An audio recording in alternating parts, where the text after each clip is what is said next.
ഇവരെല്ലാം എന്താണ് സ്വർണ്ണ കരണിയും വയലായിട്ട് ജനിച്ചവരും അവർക്കൊക്കെ ഭയങ്കര ഇതുള്ളതാണ്. തെന്മലയിലെ ഡിപ്പോ അന്ന് അങ്ങയുടെ പത്തനാപുരം മണ്ഡലത്തിലാണ് സ്ഥലം. നമ്മൾ പോയി ഡിപ്പോ ഒക്കെ വളരെ സൗകര്യം കുറവാണ് ഉദ്ഘാടനം ചെയ്തു. അതിനിടയ്ക്ക് Punalur Thenmala road complete block ആയിട്ട് ഇങ്ങനെ ഇഷ്യൂസ് ഒക്കെ ഉണ്ടാകുകയും പിന്നെ ഈ ഡിപ്പോയിലേക്കുള്ള കറണ്ട് ഇല്ല, വെള്ളമില്ല, ഒന്നുമില്ല. നമ്മുടെ ജീവനക്കാർക്ക് അവിടെ ഒന്നും ചെയ്യാൻ പറ്റില്ല. അൾട്ടിമേറ്റ്ലി ആയിട്ട് you close down it and bring to Punalur വന്ന് അല്ലെങ്കിൽ കുളത്തുപ്പുഴ വന്ന് ചെയ്താൽ മതി. ഇയാൾക്ക് അവിടെ ഡിപ്പോ തുറന്നേ പറ്റുള്ളൂ. എന്നെ അവിടെ കൊണ്ടുപോകുന്നത് മാത്യു ടി തോമസ് എന്ന് പറഞ്ഞ മന്ത്രിയാണ്. അപ്പോൾ ഞാൻ പറഞ്ഞത് എനിക്ക് ഫുൾ ഫ്രീഡം വേണം. അങ്ങനെയൊക്കെ വളരെ കണ്ടീഷനിൽ പോയത്. ഞങ്ങൾ നന്നായിട്ട് വർക്ക് ചെയ്തു. എനിക്ക് ആക്ച്വലി നോ കംപ്ലൈൻറ്റ് അബൌട്ട് അവിടുത്തെ വർക്കേഴ്സ്. 99.9 വർക്കേഴ്സ് എൻ്റെ കൂടിയായിരുന്നു. We could do lot of things there. Absolutely പലരും പറയുന്നുണ്ടല്ലോ അവിടുത്തെ ജോലിക്കാരാണ് നശിപ്പിക്കുന്നത്. അങ്ങനെയല്ല, എനിക്ക് ഐ ഹവ് ഡിഫറെൻറ്റ് ഒപ്പീനിയൻ. എൻ്റെ രണ്ടാമത്തെ ബുക്കിൽ ഒരു ചാപ്റ്റർ എഴുതിയിട്ടുണ്ട് KSRTCയെ പറ്റി. അപ്പോൾ നമ്മൾ നന്നായിട്ട് വർക്ക് ചെയ്യുന്ന സമയമാണ്. അവനെ മന്ത്രി മാറി ജോസ് തെറ്റയിൽ മന്ത്രി വന്ന സമയത്ത് ഒരു ദിവസം എന്നെ ഓഫീസിലൊന്ന് വരണം എന്ന് പറഞ്ഞ് ഓഫീസിൽ ചെന്നപ്പോൾ MLA സൈഡിൽ ഇരിപ്പുണ്ട്. അപ്പോൾ ഞാൻ അതിൻ്റെ ഓപ്പോസിറ്റ് സൈഡിൽ മന്ത്രിയുടെ ഒരു സൈഡിൽ ഞാനിരിക്കുന്നു. ഒരു 4-5 CIT വിഭാഗത്തിൽപ്പെട്ട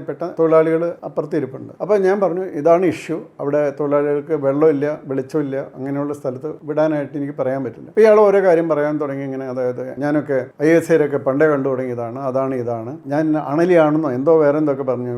ഞാൻ പറഞ്ഞു അണലിയാണെങ്കിൽ എന്തായാലും ഞാൻ ഒരു വടിയെടുത്ത് തല്ലിക്കൊള്ളൂ, അത്രേ ഉണ്ടാവുള്ളൂ, മനസ്സിലായോ? അപ്പോൾ ഇതിനിടയ്ക്ക് മന്ത്രി എൻ്റെ കൈമ തട്ടും. ഇയാൾ കാര്യമായിട്ട് പറയുമ്പോൾ സെൻകുമാർ ഒന്നും മിണ്ടാതിരിക്കണം എന്നുള്ള എനിക്ക് കൈമ തട്ടുണ്ടായിരുന്നു. ഞാൻ അവസാനം ഇത് പറഞ്ഞു അതോടുകൂടി നിന്നു. തീ സ്റ്റോപ്പ്, അത്രേ ഉള്ളൂ അതിൽ.